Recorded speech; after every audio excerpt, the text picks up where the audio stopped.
Seltzer Kings. Podcasts. So, you just started using LinkedIn Premium. Now what? Well, on your premium company page, you noticed around 7.5 times more page engagement and 5 times more page views. Well done. And now, new clients are messaging you. All because you're using LinkedIn Premium, which helps you get the business growth you want. Think big, small business. Think big. Start your free trial at linkedin.com/premium small business. That's linkedin.com/premium small business. Hello. Welcome back. You've caught me just cleaning up around the tomb a bit. This is part 2 of our Spooktacular 2021 exclusive content for our Patreon patrons.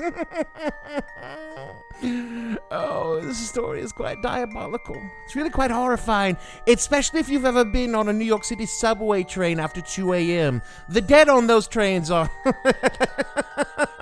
They're the least of your worries. The living are far, far worse, trust me. We're quite proud of this little story that we've concocted. It's our first attempt at doing an audio fiction, and it's written and performed by my living counterpart, Dave Bledsoe.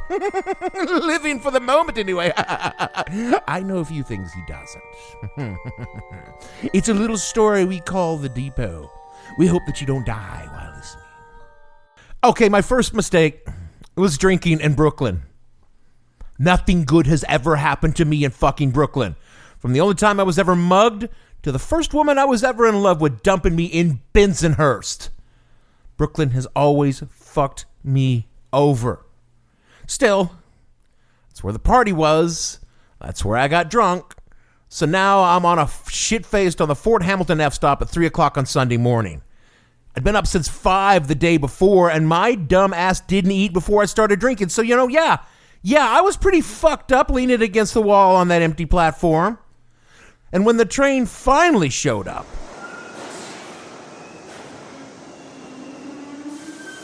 I didn't even pay attention. I just zombie walked onto it, slumped into the seat.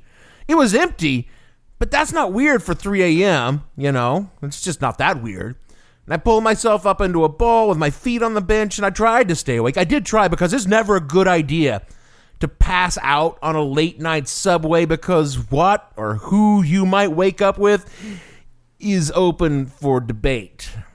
But it'd been almost 24 hours, and with the booze... So yeah, I started nodding in and out. I'm not sure when I fell asleep, but when I woke up, something about this train, it wasn't normal. I already mentioned that it was empty, which, okay, sure, but early morning.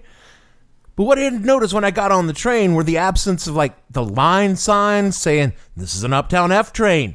They weren't there.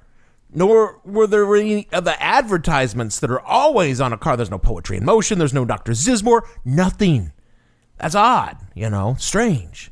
Not impossible. Maybe someone in the yard are fucked up, but what was really strange beyond all of that is we hadn't stopped at another station in, I honestly don't know how long.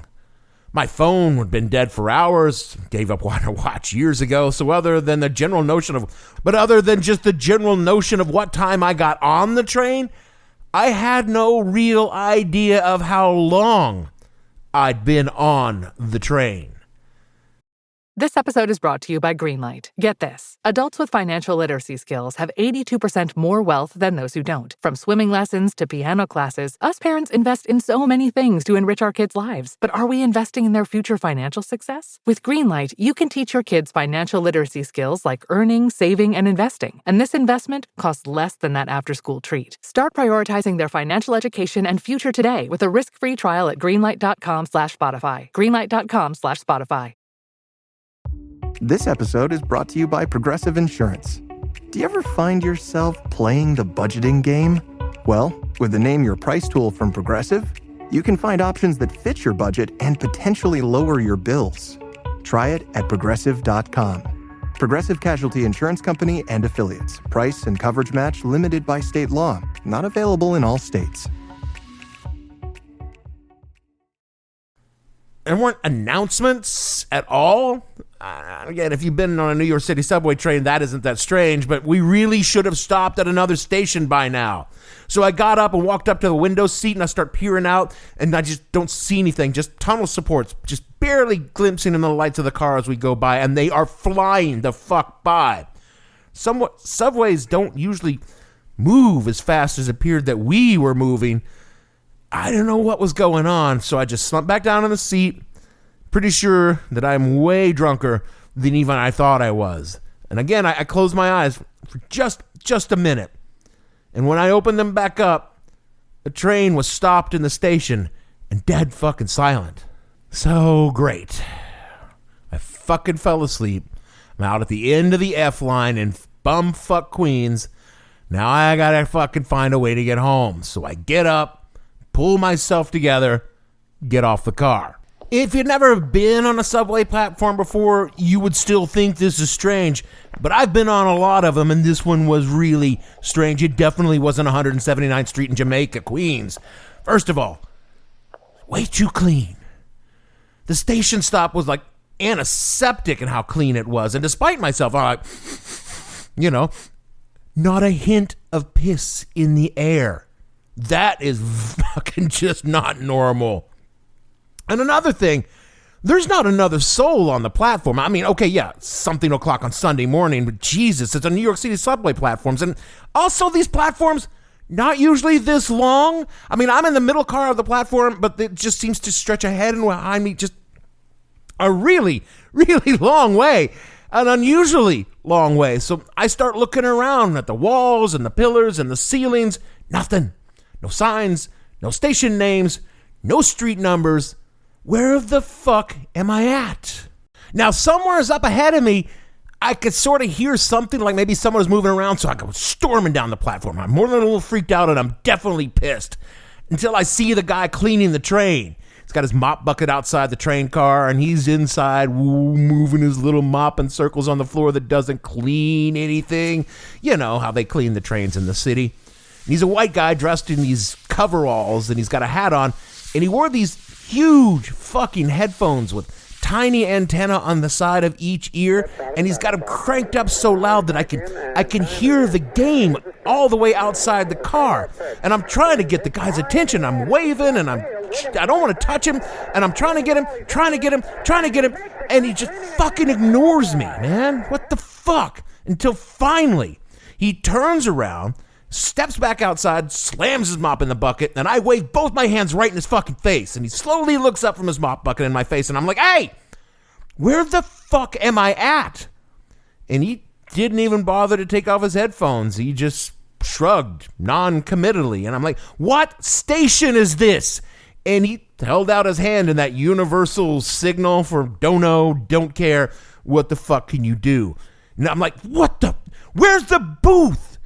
And he blinked at me as though he was trying to figure out what I meant before he finally lifted his hand and pointed it to the left down the platform. Then he pulls his mop back out of the bucket, spins around, soaks my legs with dirty brown waters, and goes back to mopping. Fucking asshole. I begin stomping down the platform. Nah, look, I'm not a native New Yorker, but I've lived here for 20 years. In that time, I've seen pretty much every bit of strange, only in New York shit you can imagine. But this empty station was starting to freak me out. Why is it so empty? Why is it so big? Why is it so clean? In all my years, I'd never seen anything like it. And I'm walking for what felt like, 20 minutes. And finally, I see the turnstiles to the booth. And I bash through them, and I'm pissed off and more than a little scared. And I stomp up to the booth, and there's an old black woman sitting behind the glass just staring straight ahead as I approach her. And her uniform, it's like immaculate. I mean, the sleeves are perfectly creased. Her badges are shiny. Her shirt was pressed within an inch of his life. But god damn, she was old. I'm not talking about like your grandparents. I'm talking about like old, like she should be on the Today Show getting a fucking cake from Willard Scott for making it to 100 old. She's like stick thin, and her hair was just like random stripes of stark white against her brown skulls, and no two of those stripes ever met each other. And her face looked like a very expensive leather bag. It was wrinkled, and her eyes, they have that kind of dull sheen you've only seen on people who clearly remember the Roosevelt administration, like Teddy Roosevelt? And I said, hi, what station is this? I think I fell asleep on the train. She replied in a voice that was disturbing. It seemed too young for her face and body, and it had this rich tilt to it that implied a certain vitality that definitely wasn't apparent in anything else about her. Did you? She said. And I shrugged at her. I said, yeah, I guess I did. Could you tell me what station this is? That'd be a real help. Oh, this isn't a station. You're at the depot. The depot? I started looking around. Where's the depot? Oh, it's at the end of the line. Same little to her voice, but her face didn't reflect the sunny, pleasant disposition of that voice. In fact, her face barely moved at all when she spoke, and her eyes just stared at some point over my left shoulder that was freaking me out so much I found myself wanting to glance over to see what she was looking at. And I'm like, yeah, but the end of which line? There's no signs. I have no idea where I am. I got on an F train in Brooklyn, but I don't see a sign anywhere. And her lips seemed to twitch up and just like the barest suggestion of a smile. And she's like, you're at the depot at the end of the line. And I'm like, I know, but what fucking line? All of them.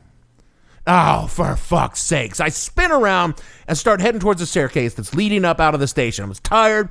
I'm coming down from all the booze I drank. I'm flat out of patience. I'm not in the mood for bullshit. And if she wasn't going to give me any more information than that, I would go up outside and just see where the fuck I was. So I start heading upstairs out of the station. And I stepped out into what I assumed would be the street. But when I got there wasn't a street. I was at the depot. I don't know any other way to describe it because all I could see were trains. Lots and lots of trains. Subway trains. Commuter trains. Passenger trains. Freight trains. Even what appeared to be those bullet trains. Here and there were steam locomotives that just huffing smoke right up into the night air. And nothing but tracks on tracks on tracks in every direction as far as I can see. And I'm like, fuck me. Clearly, I'm still asleep on the train. I'm just dreaming all this. I was shit-faced drunk. I'm passed out on the subway car because this was no place that existed anywhere. And certainly not in New York City. And in the distance, this big freight locomotive slowly begins to grind into motion, pulling off at a long train of cars filled with what looked like with coal, and they're shrieking as they call into motion. And then on another track, a long, slim train pulls into a stop, and its cars are covered in a nation alphabet I don't understand, but I think it could be Chinese. And then this other train just stopped and hissed as its air brakes set in. And then everything went silent and dark on the train. No one got out of the cab. No one got off on the sidings. There was no one moving in the windows on the passenger cars. It just sat there as if it were a statue of the train. And I start looking around. I'm looking for some sign that indicated where I was, but there were no signs. There were just trains. Just trains. And that's when I turned my head to look up at the sky to see if I could just see the skyline in the distance. There's no sky. It was just gray and flat, strange. Like the backlight or, when you turn on your TV, but there's no signal, or an ATM screen that's gone bad. There's no stars, there's no moon, there's no skyline, there's no streetlights. It's just gray. And I'm like, okay, I'm either asleep or I've lost my fucking mind.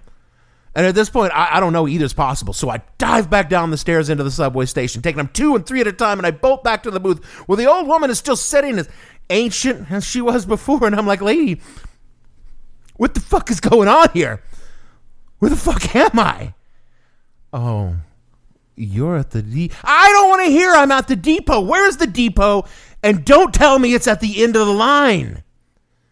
And yet that's where it is and where you are.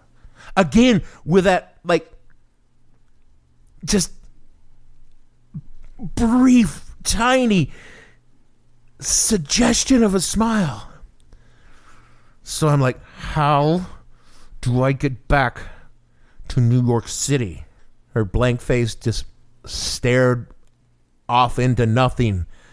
And she replied, if I were you, I would take the train.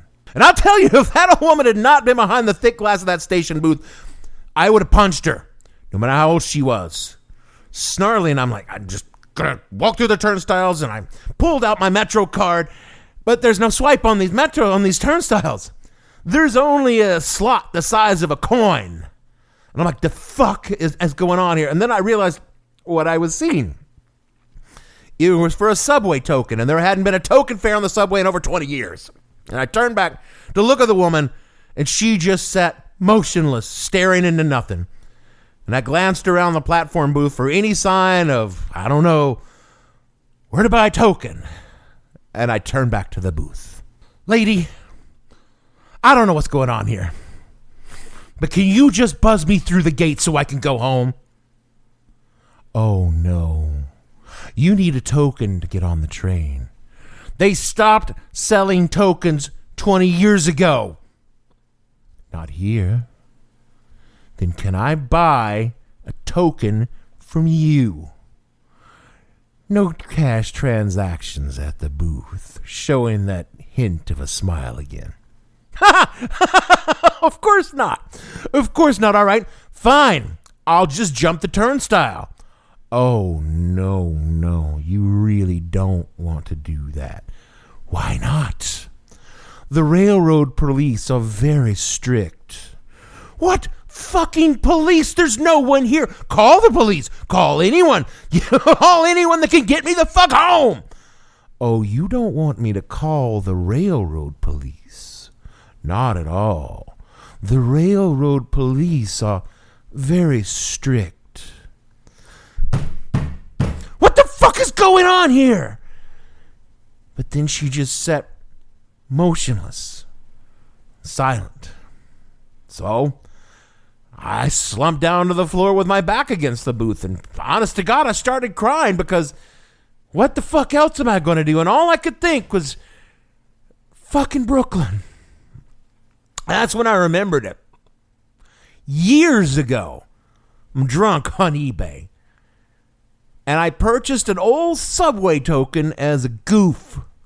And I put it in my wallet, feeling very much like an old New Yorker because I had at least one subway token in my wallet. And I jumped up, and I whipped out my wallet and slid my fingers behind my ID and slipped out one very old subway token with a Y cut in the center. And I held it up, shook it at her, and said, ha, ha, ha, ha, I'm going home. And I ran to the turnstile, and I dropped my coin in the slot. And bang through the bars and onto that long fucking platform again. And I'm just running. I am running until I hit the last car on the train, and I stumble inside, and I sat in a seat, huddled in the corner as the doors closed, and the train slowly lurched into motion. I'm going home. I'm going home. The tunnel outside blurred into that empty thing again with the pylons flying by, and we rolled on down the line. And my head is just throbbing. My mouth tasted like I'd been up for 24 hours drinking. So I closed my eyes and I put my head back against the wall and let that long trip without stopping at stations or announcements just fly by. And we keep going until the train starts to slow down gradually. And I opened my eyes back up to find myself not in the car that I'd gotten on at the depot. No, I'm in a graffiti-covered car filled with garbage. And I'm thinking to myself, what the fuck is going on here? And then the door to the train opens up, and these two 20-odd-something dudes get on wearing white T-shirts and the bright red berets of the Guardian Angels, and they swagger into the car and stood in the door with their arms crossed as the train on the express tracks barreled into the station, and the wind and the stink of its arrival, so much worse than what I was used to in 2020 New York, flies the garbage around the train, and the front page of the newspaper blows up in my face, and I grab it and pull it down. It's the Daily News, and I look at it, and on the cover was a huge headline in giant letters: 44 caliber killer shoots 2 more. Yeah. So I looked at the date. August 1st, 1977. And one of the two Guardian Angels nudges his buddy on the shoulder, and he points at me and he says, looks like somebody got on the wrong fucking train, huh?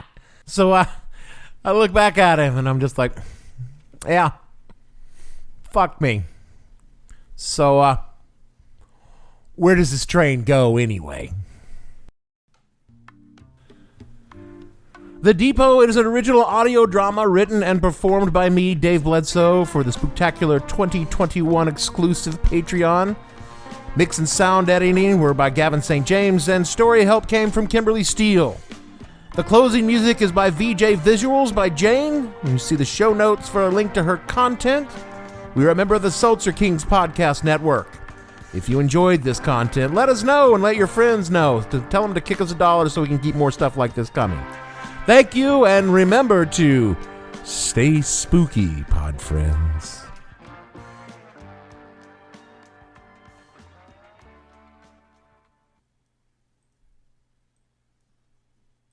Seltzer Kings podcasts.